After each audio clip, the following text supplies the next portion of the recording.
अस्सलाम वालेकुम। उम्मीद करना साडे तमाम ज़मींदार भरा खैरियत दे नाल होणगे। जी भाईजान, जिवें कि अज तो तकरीबन महीना डेढ़ पहले पानी की बहुत ज़्यादा किल्लत सी। उन्हां दिनां दे विच सानूं किसानां नूं पानी की बहुत तंगी सी। जिस टाइम सानूं पानी की साडे किसान भरावां नूं जरूरत सी, उस टाइम नहरी महकमे ने सानूं पानी नहीं दिता। साडे किसान भरावां दीयां फसलां सड़ के तबाह हो गईयां ने। जिहड़ा कि गन्ना इस टाइम तक गन्ना की चाहे कपास है चाहे गन्ना कोई भी फसल है, वो इस टाइम यानी कि तैयार होई हुंदी सी। लेकिन ये वे कि पानी ना होने की वजह तो साडियां जिहड़ियां फसलां ने वो इस टाइम तबाह बर्बाद हो चुकियां ने।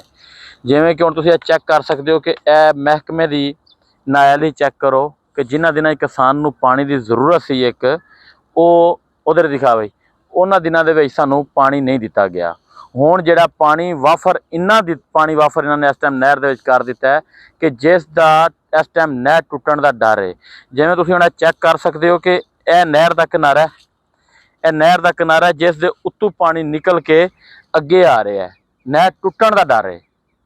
अगर ये नहर टुटदी है, अगे नाल छोटियां छोटियां बस्तियां ने, साडे किसान भरावां दीयां फसलां ने, ये तबाह बर्बाद हो जाणियां ने। लिहाजा असीं अपनी CM मरीम नवाज साहबा नूं ये रिक्वेस्ट करांगे कि ये नाअहल जिहड़े अमले तुसीं इत्थे बिठाए होए ने अपने, इन्हां नूं थोड़ी जी तनकीद कीती जावे कि जिहड़ा ये लिहाजा इन्हां चीज़ां दे ते गौर करन कि जिस टाइम एक चीज़ की किसान नूं जरूरत है उस टाइम वो जरूरत पूरी की जाए, ना कि जिस टाइम जरूरत नहीं है उस टाइम पानी देने का सानूं फायदा की होना है। उस टाइम सानूं कोई फायदा नहीं है हुण इस पानी का।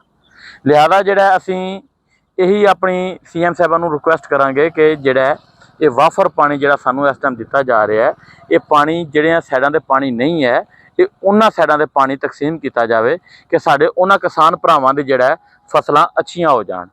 अगर तुहानूं साडी वीडियो अच्छी लगी होवे तो अपने तमाम दोस्तों तक वीडियो लाजमी शेयर करिया जे, साडे चैनल सबसक्राइब लाजमी करिया जे, बैल आइकॉन दे बटन नूं दबाना ना भुलिया, जिहड़ा कि साडी हर आने वाली वीडियो साडे भरावां तक पहुंचे। जी, अस्सलाम वालेकुम।